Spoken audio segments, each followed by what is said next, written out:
Beena Philip madam നമുക്കൊപ്പം ചേരുന്നുണ്ട്. Beena Philip മാഡത്തോട് ഉമ്മ തന്നെ കാര്യങ്ങൾ പറഞ്ഞോളൂ. ബീന ഫിലിപ്പ് മാം, വെരി ഗുഡ് മോർണിംഗ് മാം. നമ്മുടെ രാത്രിയിൽ ഇന്നലെ 2 മണിക്ക് ഇപ്പം എന്നോട് സംസാരിക്കുന്ന ഉമ്മ നമ്മുടെ ഓഫീസിൽ വന്നിരുന്നു. അപ്പോൾ അവരുടെ മകൻ ലഹരിക്ക് അടിമയായിരുന്നു.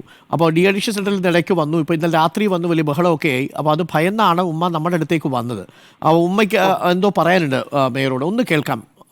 പറഞ്ഞോളൂ ഉമ്മ. നിങ്ങളൊന്ന് അന്വേഷിച്ചോ? അത് നമ്മുടെ അടുത്ത് വരുമ്പോ ഞാനിപ്പോ ഉമ്മേനെ പാവം അതിനെ വിഷമിപ്പിക്കാൻ വേണ്ടി പറയല്ല കേട്ടോ അരുൺ. നമ്മൾ ഇന്നത്തെ കാലം അങ്ങനെ ആയതുകൊണ്ട് പറയാ ഞാന്. പണ്ടാണെങ്കിൽ ഇപ്പൊ നമ്മൾ എന്റെ അടുത്ത് ഉമ്മ വന്നാലും ഞാൻ പൂർണ്ണമായിട്ട് വിശ്വസിക്കും, പക്ഷെ ഞാൻ അന്വേഷിക്കും. അതുപോലെ അന്വേഷിച്ചോ ഇങ്ങനെ ഒരു സംഭവം നടന്നോ എന്ന്. കാക്കൂർ പോലീസ് സ്റ്റേഷനിൽ നമുക്കൊന്ന് അന്വേഷിക്കാം. കാക്കൂർ പോലീസ് സ്റ്റേഷനിൽ ഇപ്പൊ നമ്മൾ വിളിച്ചിട്ടുണ്ട്. അപ്പോൾ അവരും പ്രതികരിക്കാമെന്ന് പറഞ്ഞിട്ടുണ്ട്. അവരുടെ പ്രതികരണം കൂടെ കേട്ടിട്ട് നമുക്ക് മോശമാണ്. എന്തായാലും ഇങ്ങനെ കുറെ അമ്മമാരുണ്ട്, അച്ഛന്മാരുണ്ട്. അമ്മ മരിച്ചുപോയ കുട്ടിയെ അവിടെ തന്നെ വെക്കണം. ഞാൻ പോലും പറഞ്ഞിട്ടുണ്ട് കുറച്ച് ദിവസവും കൂടി അവനെ നമ്മുടെ കുതിരവട്ടം ആശുപത്രിയിൽ വെക്കണമെന്ന്. വീട്ടിൽ വന്നിട്ട് അക്രമാസക്തനായതുകൊണ്ട് വയസ്സായ അച്ഛൻ പേടിച്ചാണ് ജീവിക്കുന്നത്. ഇങ്ങനെയുള്ള കുറെ സംഭവങ്ങൾ ഉണ്ടായിരുന്നു. ഓക്കെ, അപ്പം നമുക്ക് മേയർ ഈ വിഷയത്തിലേ ഇപ്പം അവർ പറഞ്ഞ് നമുക്കൊന്ന് അന്വേഷിച്ചിട്ട് അവിടെ വീട്ടിൽ കയറാൻ പറ്റാത്തൊരു സാഹചര്യമാണെങ്കിൽ നമുക്കൊന്ന് ഇടപെടാൻ കഴിയുമോ?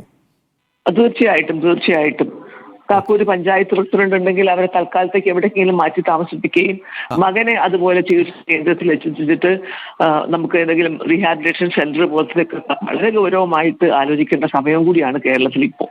കറക്റ്റ് മാം. എന്തായാലും അത് അന്വേഷിച്ചിട്ട് മതി. ഞങ്ങളും അന്വേഷിക്കട്ടെ. ഞങ്ങൾക്കും മറ്ററിവില്ല. നേരെ ഉമ്മ പറയുന്ന കാര്യം മാത്രമേ നമുക്കും അറിവിലുള്ളൂ. Thank you. അപ്പോൾ ഉമ്മ എന്തായാലും ഞങ്ങളും ഒന്ന് അന്വേഷിക്കട്ടെ. ഉമ്മ എന്തായാലും അവിടുന്ന് ഭക്ഷണം കഴിക്കൂ. നമ്മുടെ റിപ്പോർട്ടർമാർ അവിടെയുണ്ട്. രാത്രി മുഴുവൻ വന്നതല്ലേ, ബുദ്ധിമുട്ടണ്ട. നമുക്ക് അല്പസമയത്തുള്ള തീരുമാനം ഉണ്ടാക്കാം അതിൽ. കേട്ടോ ഉമ്മ, വിഷമിക്കണ്ട. നമ്മുടെ റിപ്പോർട്ടർമാർ അവിടെയുണ്ട്. അവർ ഉമ്മയ്ക്ക് ഭക്ഷണമൊക്കെ വാങ്ങി അവിടെ കുറച്ച് നേരം ഒന്ന് റെസ്റ്റ് എടുക്കൂ. അതിനുശേഷം നമുക്ക് തീരുമാനമെടുക്കാം. അവരെ ബന്ധപ്പെടും. ഒരുപാട് പേര് നമ്മളുമായിട്ട് ബന്ധപ്പെടുന്നുണ്ട്. നമുക്കൊരു പരിഹാരം ഉണ്ടാക്കാം അതിന്. താങ്ക് യു ഉമ്മ. ഉമ്മ നമുക്കൊപ്പം രാത്രി 2 മണിക്കാണ്. അപ്പോൾ സ്വന്തം വീട്ടിൽ നിന്ന് നമ്മുടെ വീട്ടിൽ നിന്ന് ഒരു ഉമ്മ ഇറങ്ങി വരണമെന്നുണ്ടെങ്കിൽ, മകൻ വീട്ടിലുണ്ട് എന്നത് ഭയന്നൊരു ഉമ്മ വീട്ടിലേക്ക് ഇറങ്ങി വരണമെന്നുണ്ടെങ്കിൽ അത് ചെറിയ കാര്യമാവാൻ വഴിയില്ല. പക്ഷേ എങ്കിലും നമുക്കിത് അന്വേഷിക്കേണ്ടതുണ്ട്. നമ്മുടെ കാലമാണല്ലോ. അപ്പോൾ അന്വേഷിച്ച് കഴിഞ്ഞതിന് ശേഷം നമുക്ക് എന്താണ് സംഭവിച്ചതെന്ന് നോക്കാം. ഉമ്മയെ സഹായിക്കുകയും ചെയ്യാം. ഇങ്ങനെയൊക്കെ ഞാൻ പലപ്പോഴും പറയാറുണ്ട്, ലഹരി ഉപയോഗിച്ച് തുടങ്ങിയാൽ നമ്മുടെ ആ ജീവിതത്തിലെ സമാധാനവും സ്വർഗവും എല്ലാം നരകമായി തീരും എന്നുള്ളതിന് ഏറ്റവും വലിയ ഉദാഹരണമാണ്. എത്ര സന്തോഷത്തോടു കൂടി കഴിഞ്ഞു പോകേണ്ട ഒരു കുടുംബമാണ്. വല്യുമ്മയുണ്ട്, മകളുണ്ട്, ഭാര്യയുണ്ട്, ഉമ്മയുണ്ട്. എത്ര സന്തോഷത്തോടു കൂടി കഴിഞ്ഞു പോകേണ്ട ഒരു സമയമാണല്ലേ. ലഹരി മാത്രമാണ് ഇക്കാര്യത്തിലെ വില്ലൻ.